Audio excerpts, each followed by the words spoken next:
Assalamualaikum warahmatullahi wabarakatuh. Waalaikumsalam warahmatullahi wabarakatuh.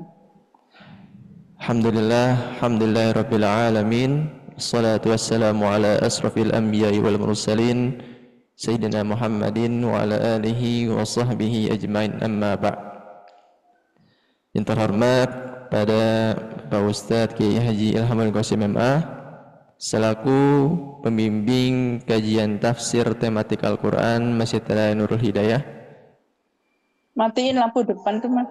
juga para jamaah sekalian, baik yang berada di masjid maupun berada di Zoom, insyaallah dimuliakan oleh Allah Subhanahu wa taala. Amin.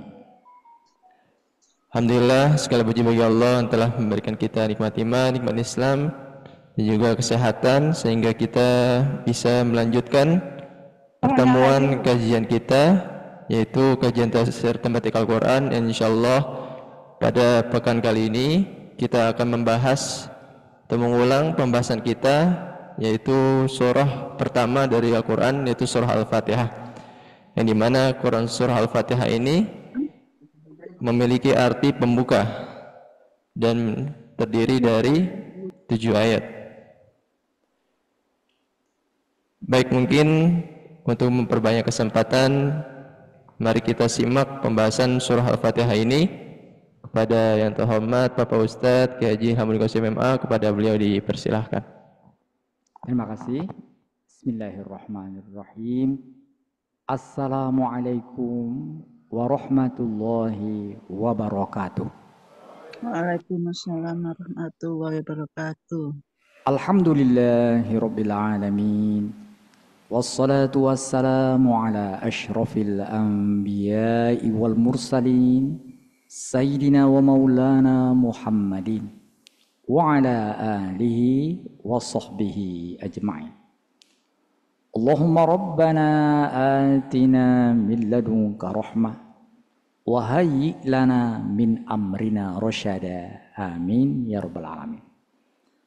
Alhamdulillah, dengan izin dan karunia Allah juga dapat bertemu kembali. Semoga kiranya atas segenap langkah yang kita ayunkan dan waktu yang kita luangkan, Allah Subhanahu wa taala senantiasa memberkahi hidup kita di mana saja berada, dari dunia sampai akhirat. Amin ya rabbal alamin. Baiklah, tidak terasa telah lebih 2 tahun kita mengkaji atau mentadabbur surat-surat Al-Quran.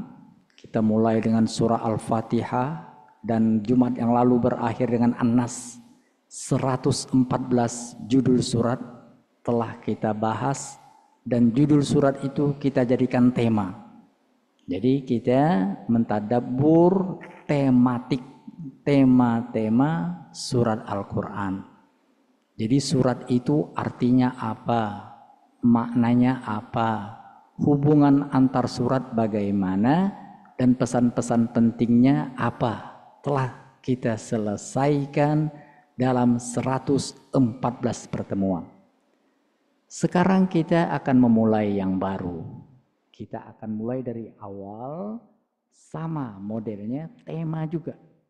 Bedanya adalah bila yang lalu temanya benar-benar judul surat, maka sekarang temanya adalah pesan yang ada dalam ayat surat itu.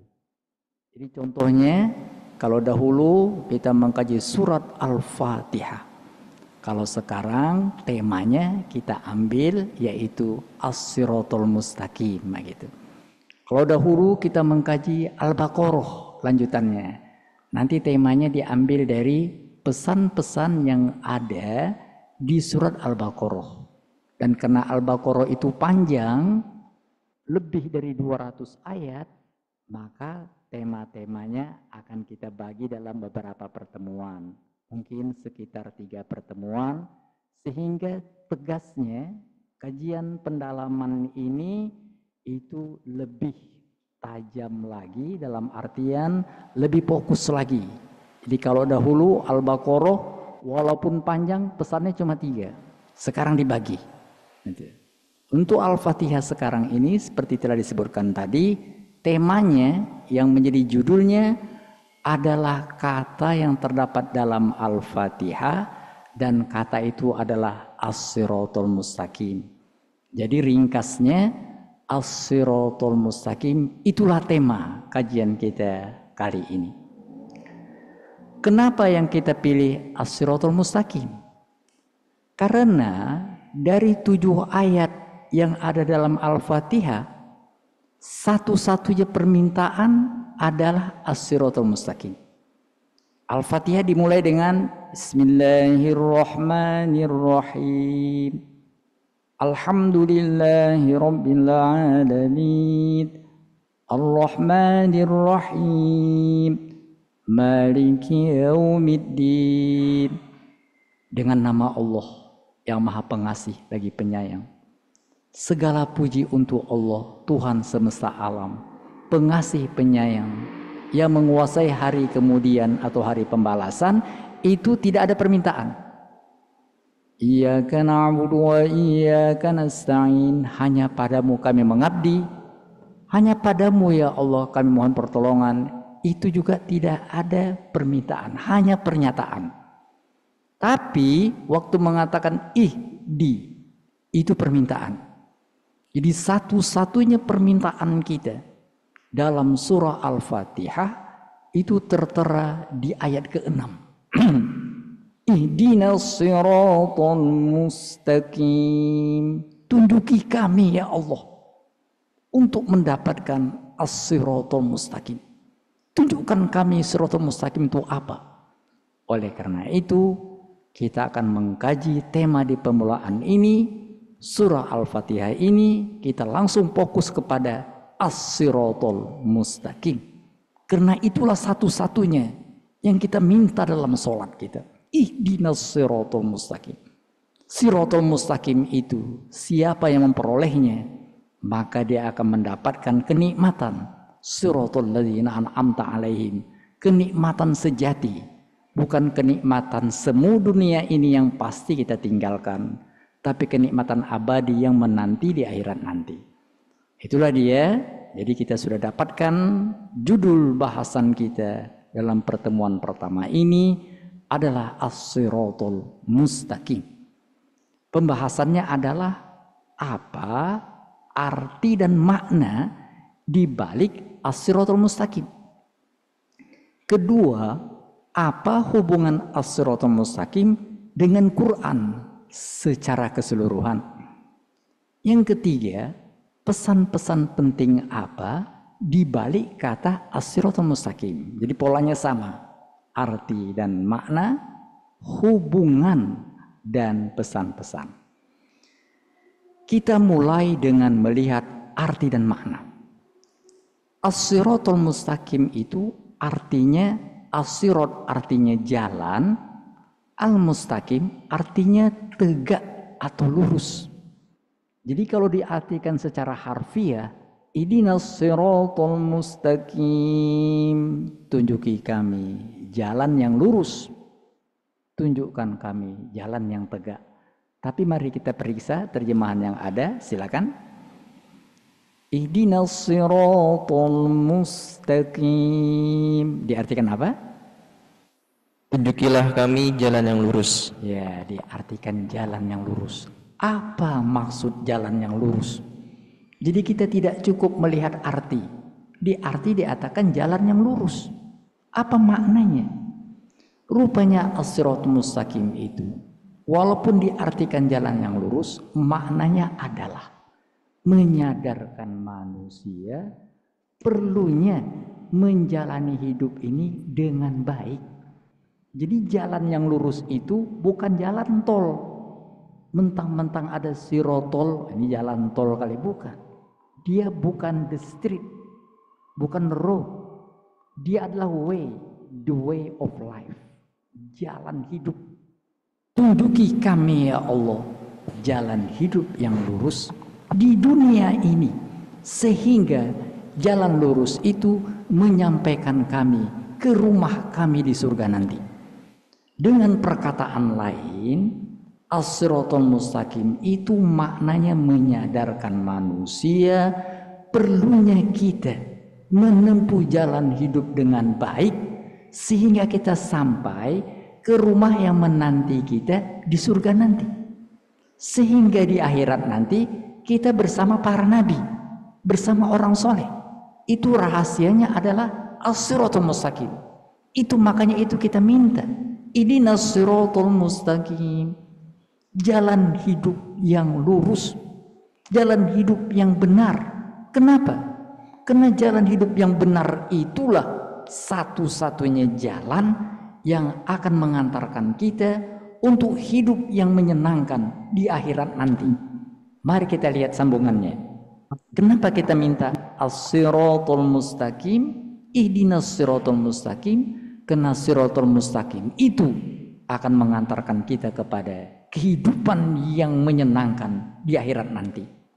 Baca terjemahannya.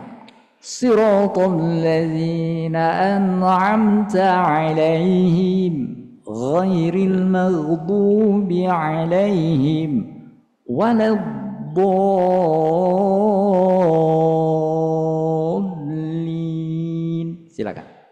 Yaitu jalan orang-orang yang telah engkau beri nikmat kepadanya, bukan jalan mereka yang dimurkai dan bukan pula jalan mereka yang sesat.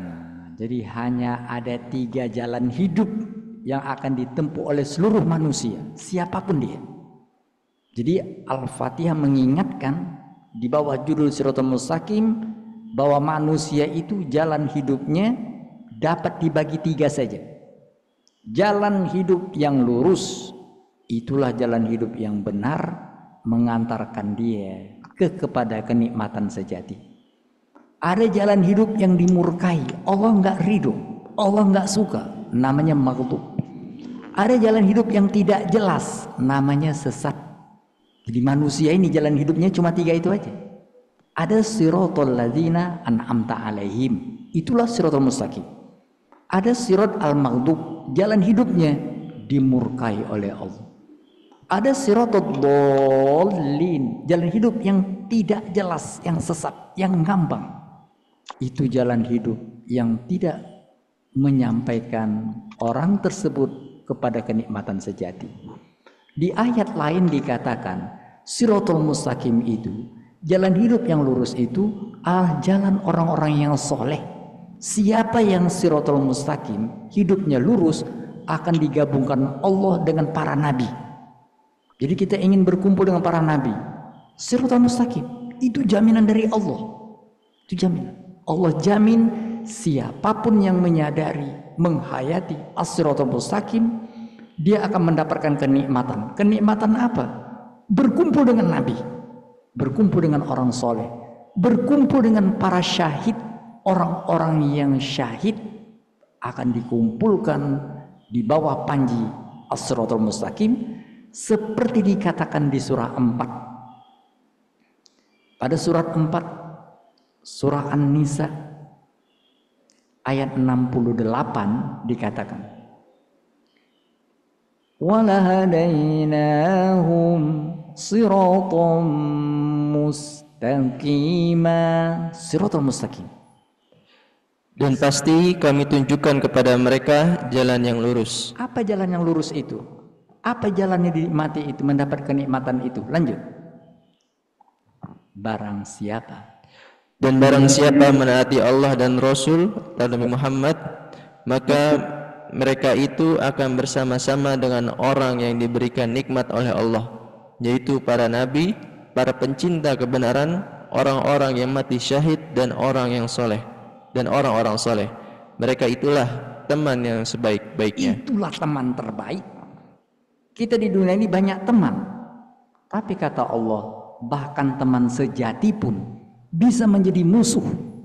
Hanya teman di bawah judul Siratal Mustaqim, itulah yang pasti menjadi teman sejati.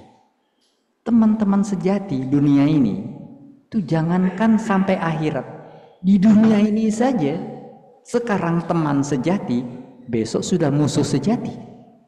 Tidak ada jaminan dengan teman sejati, kecuali bila semuanya berada di bawah panji Siratal Mustaqim, jalan hidup yang lurus. Allah mengatakan orang-orang yang berteman tidak atas dasar Siratal Mustaqim, menjadi musuh di akhirat nanti, ditegaskan di surat 43. Pada surat 43 ayat 67 dikatakan begini. 43 itu surah Az-Zukhruf. Ayat 67 mengatakan apa? Silakan.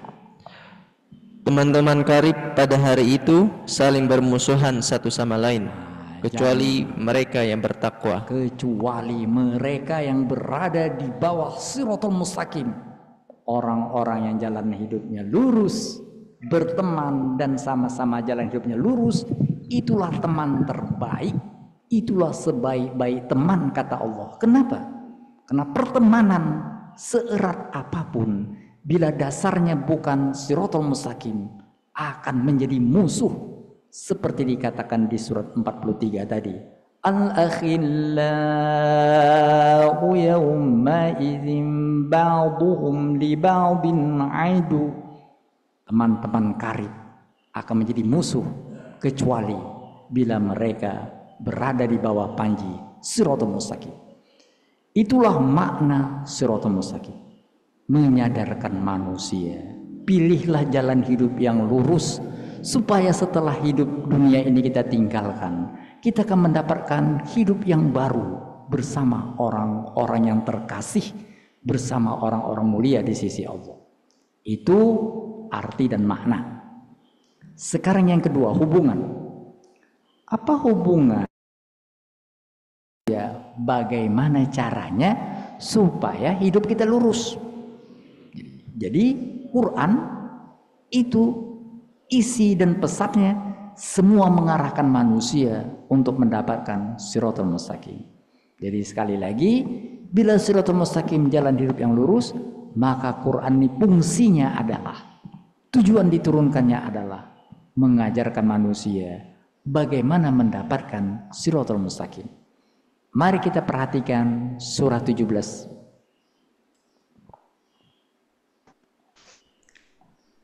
Pada surat 17, surah Al-Isra, hubungan antara Shiratal Mustaqim dengan Quran ditegaskan di ayat 9. Inna hadzal Qur'ana yahdi lillati hiya aqwam. Sungguh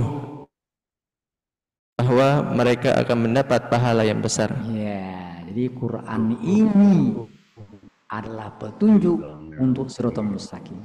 Shiratal Mustaqim jalan hidup yang hilang hanya.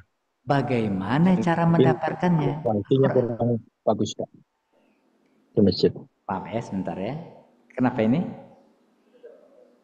Sudah, ya? Sudah nih.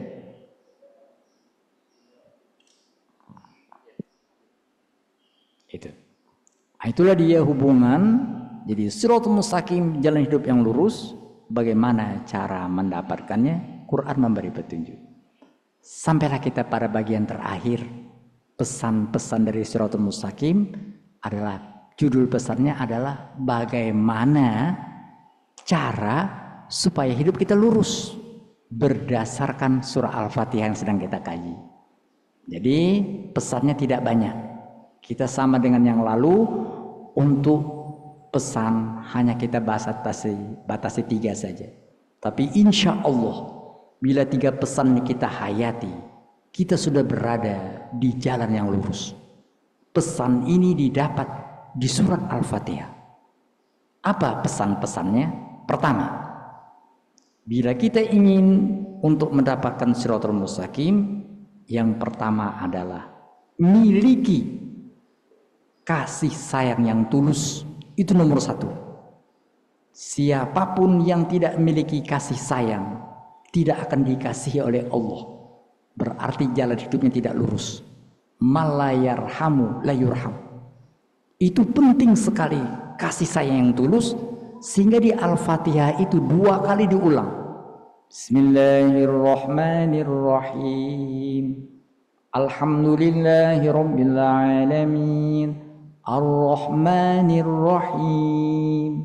Ar-Rahmanir-Rahim. Bahkan kata Ar-Rahman, Ar-Rahim itu satu. asal katanya satu, rahim, kasih sayang. Tapi bukan kasih sayang model Valentine, kan itu. Bukan kasih sayang yang didasarkan oleh seksual atau yang lain. Ar-Rahmanir-Rahim itu kasih sayang yang didasarkan dengan cinta kepada Allah. Karena Allah itulah Ar-Rahmanir-Rahim. Dengan perkataan lain, untuk mendapatkan Shiratal Mustaqim, miliki kasih sayang yang tulus. Apa contohnya? Apa contohnya kasih sayang yang tulus itu? Contohnya lihat saja kepada yang punya rahim. Siapa yang punya rahim? Ibu kita. Di kasih sayang yang tulus itu dicontohkan oleh seorang ibu. Bayinya nangis malam-malam. Dia tersentak. Entah kenapa air susu. Orang ibu bila tadi sedang memangku anaknya yang bayi, ternyata bayinya pipis, itu bukannya malah marah. Dia malah ketawa, pipis ya gitu. Itu kasih sayang yang tulus. Dimiliki oleh seorang ibu. Itu makanya ibu mempunyai rahim. Itu sinyal, itu kode dari Allah.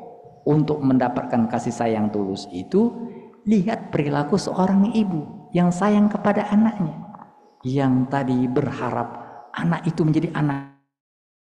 Itulah sebabnya Rasulullah Shallallahu Alaihi Wasallam, Muhammad Shallallahu Alaihi Wasallam dikatakan juga ummi, bukan sekedar nggak tahu tulis, nggak bisa baca, itu benar. Nabi nggak bisa tulis, nggak bisa baca. Tapi pemahaman yang lebih dalam lagi. Kenapa Rasulullah dikatakan ummi? Karena dia memiliki sifat keibuan, kasih sayang yang tulus kepada umatnya. Mau meninggal pun dia, apa katanya? Ummati, ummati. Itu Muhammad Sallallahu Alaihi Wasallam, Nabi yang ummi. Itu Nabi nggak bisa baca, nggak bisa tulis, itu menjadi jalan orang untuk menghina. Padahal tidak tahu tulis dan tidak baca, itu dimiliki oleh seorang ibu yang tidak tahu bahasa tulisan manusia, tapi dia tahu bahasa semesta, bahasa anaknya. Perhatian kepada kemanusiaan, bukan sekedar aksara. Itu kasih sayang yang tulus, kasih sayang kemanusiaan sejati, bagaikan seorang ibu kepada anaknya, Rasulullah kepada umatnya. Sehingga Rasulullah juga mendapat gelar rahim. Laqad ja'akum rasulun min anfusikum azizun 'alaihi ma 'anittum harisun 'alaikum bil mu'minin raufur rahim. Rahim itu bukan sifat Allah di surah ini, tapi sifat Rasulullah Sallallahu Alaihi Wasallam. Rasul juga punya rahim, ibu punya rahim, Rasulullah punya rahim. Apa persamaannya? Kasih sayang yang tulus. Kalau ingin hidup kita lurus, miliki kasih sayang yang tulus. Kasih sayang karena Allah semata. Kasih sayang yang ingin kebaikan untuk yang kita cintai. Bukan kasih sayang karena berharap agar berbalik kepada kita. Seorang ibu tidak pernah berpikir bayinya akan membalas. Enggak. Masih bayi, bagaimana diharapkan membalas? Tapi dia merasa puas bila bayi yang dikandungnya, yang telah dikandungnya sejak lama, yang dilahirkannya dengan susah payah, bila bayi itu menjadi orang yang berguna.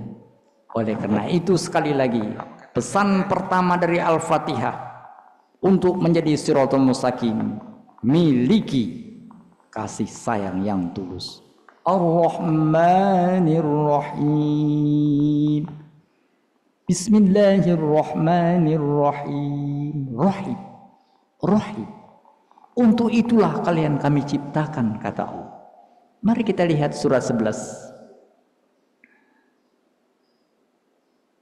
Pada surat 11, surat Hud alaihi salam ayat 118 dikatakan begini.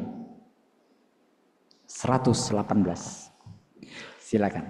Dan jika Tuhanmu menghendaki, tentu Dia jadikan manusia umat yang satu, tetapi mereka senantiasa berselisih pendapat. Illa marrahim. Kecuali orang yang diberi rahmat oleh Tuhanmu. Rahim. Kecuali orang yang diberi rahmat, kecuali orang yang memiliki kasih sayang yang tulus, Itulah orang-orang yang akan mendapatkan kasih sayang Allah Subhanahu wa taala. Ar-Rahimuna yarhamuhumur Rahman. Orang-orang yang punya sifat kasih sayang yang tulus akan dikasihi oleh yang Maha Pengasih dan Penyayang, Allah Subhanahu wa taala. Irhamu man fil ardi. Kasihi orang-orang di bumi. Yarhamkum man fis sama. Kamu akan dikasihi oleh penghuni langit. Oleh karena itu, bila ingin hidup kita siratal mustaqim, maka yang pertama adalah pastikan memiliki kasih sayang yang tulus. Itu satu. Yang kedua, untuk mendapatkan siratal mustaqim yang kedua adalah alhamdulillahi rabbil alamin. Apa alhamdulillah itu? Segala puji bagi Allah. Jadi Allah tuh harus kita puji. Benar. Artinya begitu. Segala puji bagi Allah. Tapi apa pesan di balik itu? Apa maksud segala puji bagi Allah? Engkaulah ya Allah yang terpuji. Kami nggak ada apa-apanya. Benar juga. Tapi bukan sekedar itu. Apa pesan penting dari alhamdulillah? Alhamdulillah itu segala puji bagi Allah. Itu pesannya adalah buatlah, lakukanlah hal-hal yang terpuji, dan lakukan itu kena menjadi ridho ilahi. Itu alhamdulillah. Alhamdulillah itu lakukan hal yang terpuji untuk mendapatkan ridho ilahi. Maka namanya alhamdulillah. Bukan sekedar memuji-muji Allah. Allah tidak butuh pujian kita.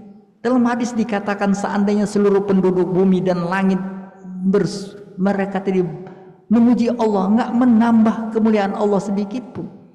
Seandainya mereka seluruhnya mencaci Allah, tidak mengurangi kebesaran Allah sedikit pun. Tidak ada, tidak ngefek.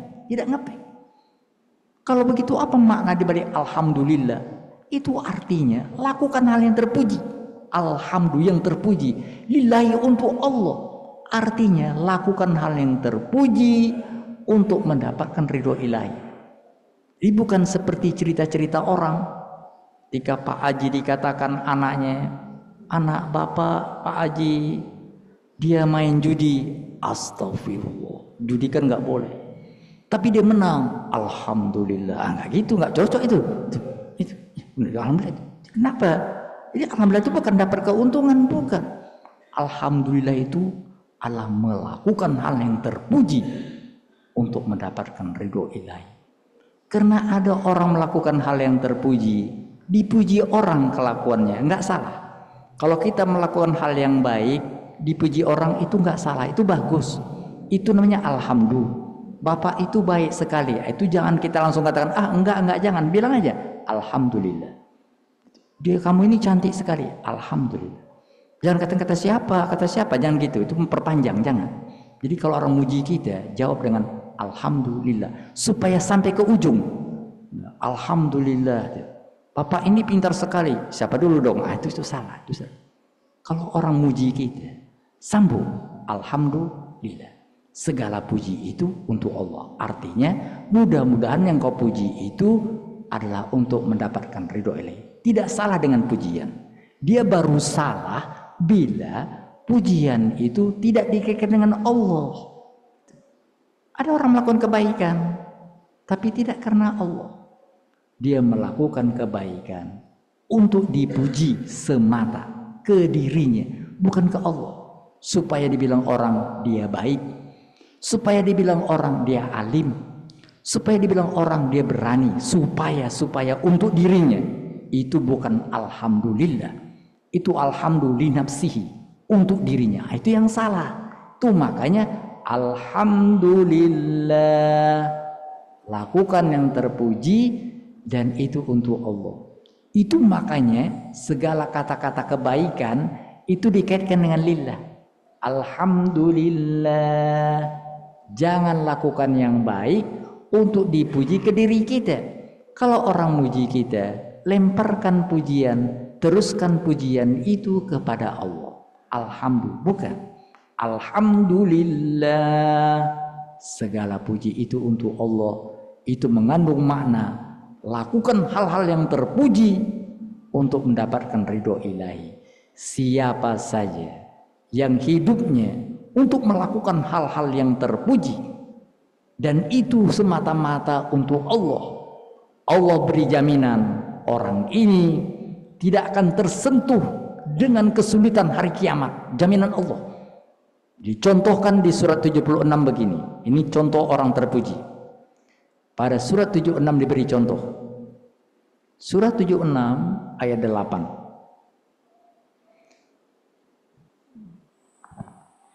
Dan mereka memberikan makanan yang disukainya kepada orang miskin, anak yatim, dan orang yang ditawan. Itu terpuji. Memberi makan, itu terpuji.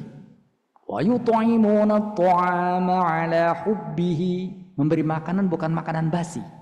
'Ala hubbihi, makanan yang disukainya. Wa yut'imuna at'ama 'ala hubbihi. Kepada siapa? Bukan kepada orang yang sudah makan. Beri makanan kepada orang yang kenyang, enggak. Miskinan, orang miskin perlu makanan. Yatiman, anak yatim tidak ada yang perhatikannya, itu perlu makanan. Wa asiran, orang tertawan yang tidak bisa berusaha, dia hanya mengharapkan belas kasihan, itu perlu makanan. Dan orang yang terpuji ini memberi makanan yang disukainya, bukan makanan kelas 3, kelas 4, makanan kelas 1 yang dimakannya. Wa yut'imuna at'ama 'ala hubbihi miskinan wa yatiman wa asiro. Itu alhamdulillah. Lillahnya di mana? Lanjut.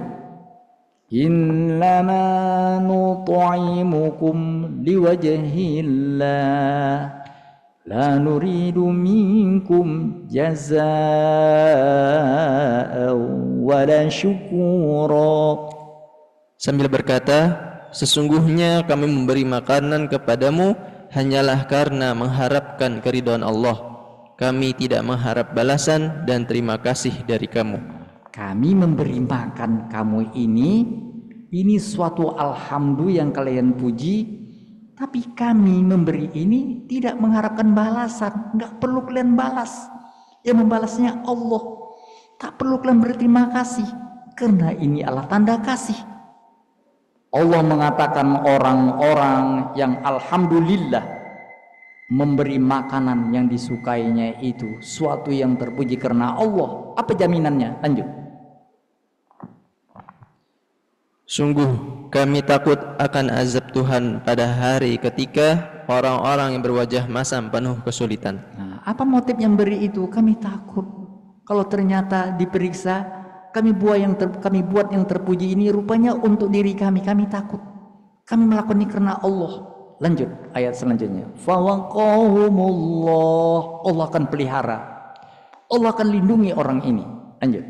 Maka Allah melindungi mereka dari kesusahan hari itu dan memberikan kepada mereka keceriaan dan kegembiraan. Siapa yang melakukan hal yang terpuji dan itu dilakukannya karena Allah, alhamdulillah, Allah akan lindungi dia dari kesulitan di akhirat nanti.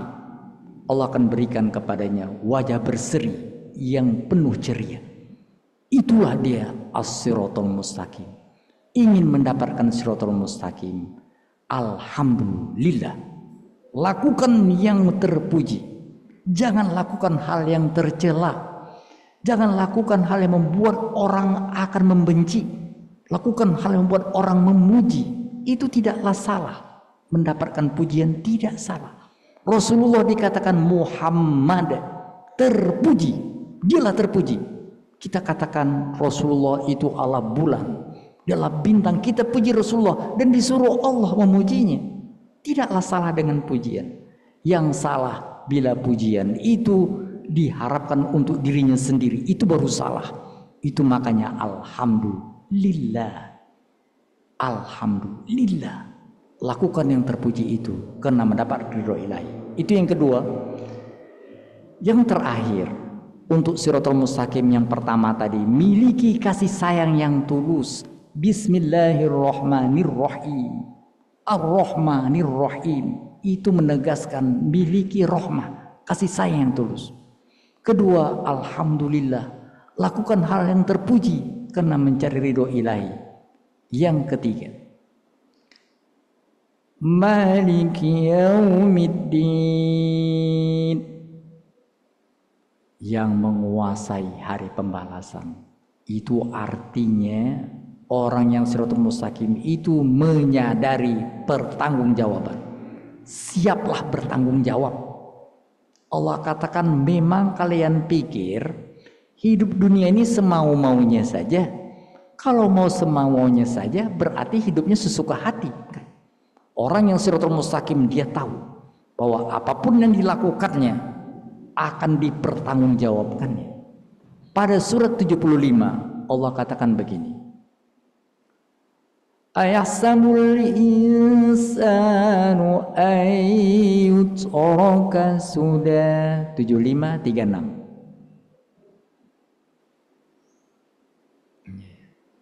Apakah manusia mengira?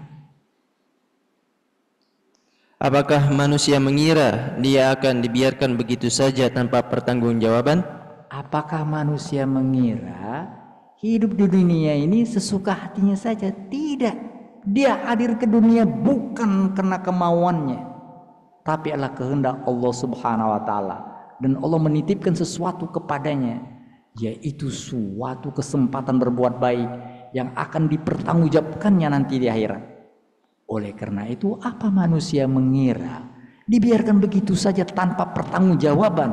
Ingat, orang yang hidupnya lurus, dia berpikir sebelum berbuat, karena apa yang dilakukannya akan dipertanggungjawabkannya. Itulah kunci untuk mendapatkan Shiratal Mustaqim. Bagaimana supaya hidup kita lurus? Pertama, miliki kasih sayang. Kita berasal dari Allah pengasih penyayang.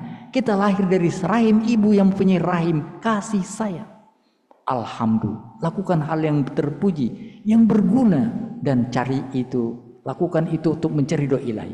Yang ketiga adalah hati-hati, pertanggungjawaban. Kalian akan ditanya, akan dimintai pertanggungjawaban atas semua yang diberikan, ditandaskan di berbagai ayat, seperti surat 102 At-Takasur ayat 8. Pada surat At-Takasur, setelah Allah bicara tentang nikmat, maka Allah katakan, "Tsumma latus'alunna yawma idzin 'anin na'im." Silakan. Kemudian kamu benar-benar akan ditanya pada hari itu tentang kenikmatan yang megah di dunia itu. Tanya. Oleh karena itu, orang yang Shiratal Mustaqim dia akan bersikap bahwa apa yang didapatnya, diperolehnya itu bukan semata-mata anugerah. Itu amanah. Anugerah dan amanah. Bukan anugerah semata, tapi adalah amanah yang akan dimintai Allah pertanggungjawaban.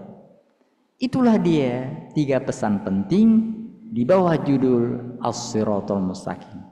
As-Shiratal Mustaqim, jalan hidup yang lurus. Menyadarkan manusia agar kita memiliki jalan hidup yang lurus untuk mendapatkan keberlangsungan hidup di akhirat nanti dalam keadaan yang terbaik. Bagaimana caranya mendapatkan itu sehingga bisa berkumpul nanti bersama para nabi? Berdasarkan surah Al-Fatihah, 3 pesan penting utamanya yang mengarahkan kita untuk mendapatkan Shiratal Mustaqim. Pertama adalah miliki kasih sayang yang tulus. Ar-Rahmanir Rahim. Lakukan yang terpuji untuk mendapat ridho ilahi. Alhamdulillahi Rabbil Alamin. Ingat pertanggungjawaban, karena raja di dunia ini, raja di akhirat nanti, raja di segala raja adalah Allah Subhanahu wa taala. Qulillahumma malikal mulki. Oleh karena itu, raja di hari pembalasan mengingatkan kita bahwa apapun yang kita lakukan akan disidang di akhirat nanti. Orang yang hidupnya lurus akan menyadari pertanggungjawaban dan berpikir berkali-kali sebelum melakukan satu tindakan. Siapa yang melakukan 3 pesan penting ini, maka dia telah berada pada jalur Shiratal Mustaqim. Semoga kita semua adalah orang-orang yang berada pada Shiratal Mustaqim. Amin ya rabbal alamin. Shadaqallahul azim. Assalamualaikum warahmatullahi wabarakatuh. Waalaikumsalam warahmatullahi wabarakatuh. Terima kasih kepada Pak Ustadz Kiai Hamid Qasim Ahmad atas pemaparan tentang surah Al-Fatihah atau lebih rincinya tentang ayat Shiratal Mustaqim atau jalan yang lurus. Baik, kita lanjut sesi berikutnya, yaitu sesi tanya jawab dari jamaah yang berada di masjid maupun berada di Zoom. Yang ingin bertanya dipersilahkan, kita buka 2 pertanyaan.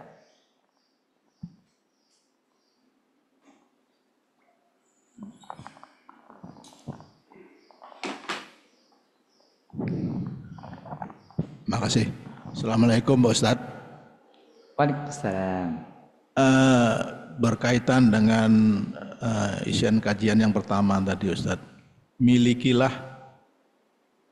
kasih sayang. Ini kan berkaitan dengan hati.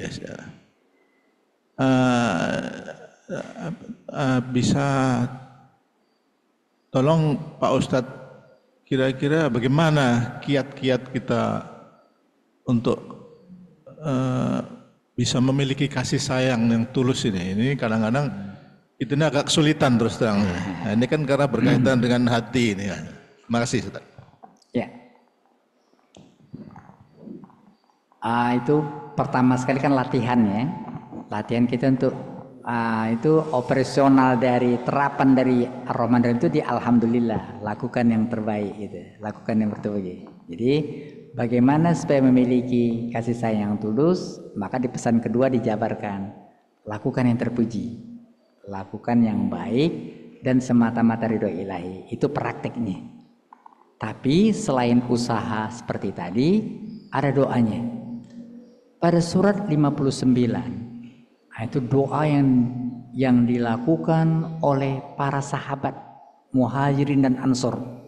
Allah ajarkan kepada kita bagaimana sih memiliki hati yang kasih sayang yang tulus. Itu dalam bentuk doa. Setelah tadi perilakunya adalah alhamdulillah, lakukan yang baik, lakukan yang terpuji karena Allah. Itu berarti pancaran dari kasih sayang yang tulus. Itu kalau doanya dikatakan di surat 59 ayat 10. Ini banyak-banyak doa ini. Ini doa ini populer sebenarnya.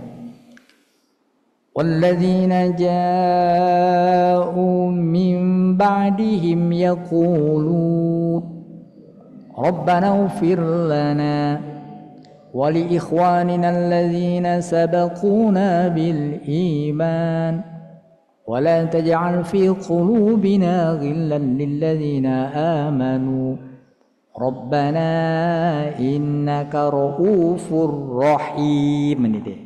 Baca terjemahnya. Dan orang-orang yang datang sesudah mereka, yaitu Muhajirin dan Ansor, mereka berdoa. Doanya apa? Ya Tuhan kami, ampunilah kami dan saudara-saudara kami yang telah beriman lebih dahulu dari kami. Dan janganlah Engkau tanamkan kedengkian dalam hati kami terhadap orang-orang yang beriman. Ya Tuhan kami, sungguh Engkau yang Maha Penyantun, Maha Penyayang. Nah, jadi di sini diajarkan di doa ini sendiri ada 2 praktek lagi. Biasakanlah mohon ampunan untuk saudara-saudara kita. Jadi memohon ampun dengan tulus itu akan melatih Rahmanir Rahim. Kedua, jangan ada rasa dengki kepada sama orang beriman, jangan. Itu menghalangi tumbuhnya kasih sayang tulus. Kira-kira itu Pak. Jadi tadi itu prakteknya alhamdulillah, lakukan yang baik, yang terpuji. Sedangkan doa untuk tadi menguatkannya bisa dipakai doa para sahabat yang tertera di surat 59 ayat 10. Ya. Baik, terima kasih. Mungkin ada baik.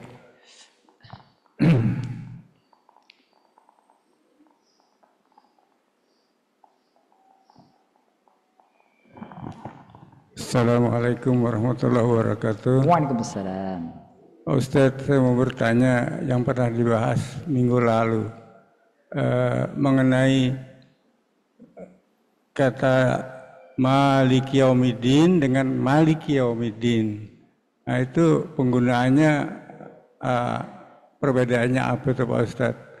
Dalam sholat boleh nggak kita baca Maliki Yaumiddin tanpa alif itu makanya? Makasih Pak Ustadz jelasannya.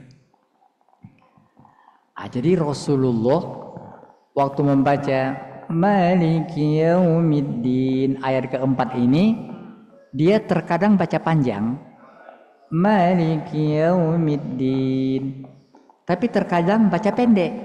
Maliki yaumiddin. Itu sahabat sendiri, enggak semuanya tahu.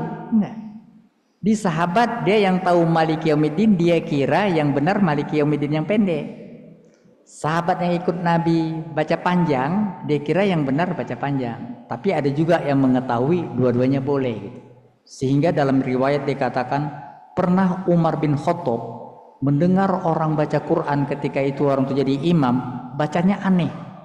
Dia seret orang itu kepada Nabi, ini Rasulullah orang baca Quran ngarang-ngarang. Kira-kira begitu. Kata Rasulullah, coba kau baca Umar, yang mana yang benar? Umar baca seperti yang didengarnya, cara baca Quran. Kata Nabi, kau benar. Dikira Umar kalau dia benar, kawan itu salah. Kata Nabi, coba kau baca. Dibaca orang itu. Kata Nabi, kau juga benar. Jadi rupanya Quran diturunkan dalam berbagai versi. Jadi Maliki yaumiddin yang panjang boleh, Maliki yaumiddin yang pendek juga boleh. Dari 7 imam qiraat namanya. 7 imam yang terkenal, itu cuma 2 yang membaca panjang. Imam kita ini baca Quran namanya imam kita itu Imam Asim. Jadi riwayatnya Hafaz, imamnya Asim. Satu imam lagi Al-Kisai. Yang lain seperti Imam Warosh itu bacanya pendek. Maliki yaumiddin. Oleh karena itu orang baca Maliki yaumiddin seperti yang kita baca sekarang itu boleh. Baca pendek juga boleh. Tapi kita harus pakai yang tadi yang sudah kita familiar. Kenapa? Karena kalau kita baca yang lain, umpamanya kita berubah Maliki yaumiddin, itu rupanya yang berubah nggak satu huruf saja, nggak satu ayat saja. Konsekuensi kalau kita baca Maliki yaumiddin, nanti salah satu konsekuensinya mesti baca gini. Bacanya ihdinas siratal, gitu, bukan sirat, siratal mustaqim, siratal ladzina an'amta 'alaihim, gitu dia. Jadi kalau berubah dari Maliki yaumiddin kepada Maliki yaumiddin, maka ayat lain berubah juga cara bacanya. Itu makanya yang aman adalah baca yang kita panjang aja. Jadi nggak ada masalah. Kalau berubah nanti ada masalah. Ihdinas sirat, itu dia. Kalau baca pendek, ihdinas bukan sot tapi sin. Ihdinas sirat, macam-macam deh. Itu untuk amannya baca panjang saja. Maliki yaumiddin. Lalu apa makna Maliki yaumiddin yang pendek? Sama-sama berasal dari kata-kata malaka, memiliki. Kalau malik artinya pemilik. Kalau pemilik, Allah pemilik hari pertanggungjawaban, arti pemilik, jadi Allah punya otoriter. Allah menentukan, itu dia. Kalau malik artinya raja, dia penguasa, sama juga. Jadi penguasa dan pemilik. Biasanya raja, dia jadi pemilik. Biasanya pemilik menjadi raja. Itu makanya dua-dua ini boleh, Pak. Sama saja. Ya, terima kasih. Baik, mungkin kita tutup sesi tanya jawab kita. Kemudian kita lanjut yaitu sesi sambutan.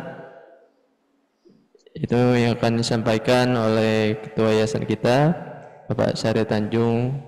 Pada beliau dipersilahkan. Terima kasih. Bismillahirrahmanirrahim. Assalamualaikum warahmatullahi wabarakatuh. Waalaikumsalam warahmatullahi wabarakatuh.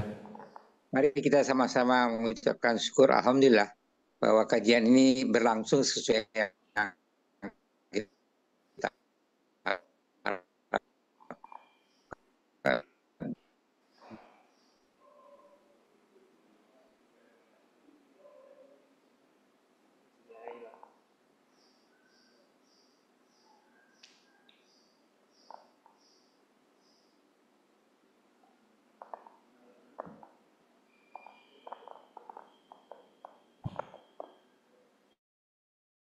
dari memang berbeda ya dengan kajian yang pertama pada waktu itu, dan insya Allah berarti kalau misalnya satu kajian ya satu surat itu bisa mungkin 3 kali atau 4 kali, maka tentunya waktunya lebih lama lagi. Tapi kembali bahwa kita tetap di jalan yang lurus tadi ya. Saya pikir demikian dari kita. Mari kita berdoa semoga kita diberikan kesehatan, kesempatan untuk mengikuti pengajian ini selama kita masih bisa melakukannya. Itu aja doanya, dan sekali lagi terima kasih dan salawat dan salam pada Rasulullah SAW. Mudah-mudahan kita akan selalu mendapatkan ya Allah petunjuk dari Allah SWT, dan juga ya Allah salawat dari Nabi Muhammad SAW. Demikian, wabillahi taufiq wal hidayah. Assalamualaikum warahmatullahi wabarakatuh. Waalaikumsalam warahmatullahi wabarakatuh. Terima kasih pada Bapak Syarif Tanjung selaku pimpinan Yayasan Nurul Hidayah sambutannya. Baik, mungkin sebelum kita tutup, mari kita doa terlebih dahulu kepada Yang Terhormat Pak Ustadz Kiai Haji Hamid Qasim A. Beliau dipersilahkan. Ya, mari kita tutup kajian kita dengan membaca doa kafaratul majlis. Subhanakallahumma wa bihamdika asyhadu an la ilaha illa anta astaghfiruka wa atubu ilaik. Assalamualaikum warahmatullahi wabarakatuh. Waalaikumsalam warahmatullahi wabarakatuh. Terima kasih Pak Ustadz. Sama-sama.